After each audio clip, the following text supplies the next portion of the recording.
Patay ang isang lalaki sa Quezon City matapos makagirian ang isa pang lalaki na isa palang dating sundalo. Ang ugat ng trahedya, alitan sa parking space. May karagdagang balita si Chelsea Victorian.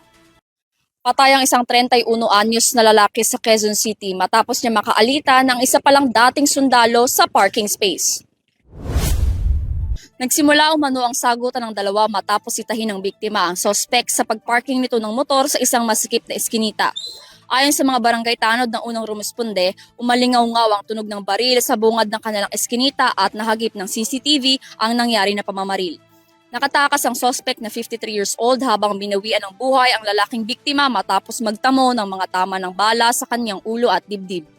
Ayon sa initial na investigasyon ng pulisya, matagal nang may parinigan ng dalawang lalaki na tungkol sa parking lot hanggang na nagresulta ito sa suntukan at pamamaril na ikinamatay ng biktima. Sumuko at umami naman sa mga otoridad ang suspect kahapon habang patuloy naman ang pagdadalamhati ng pamilya ng nasawi. Para sa EuroTV News, Chelsea Victoriano, sumasaludo sa bawat Pilipino.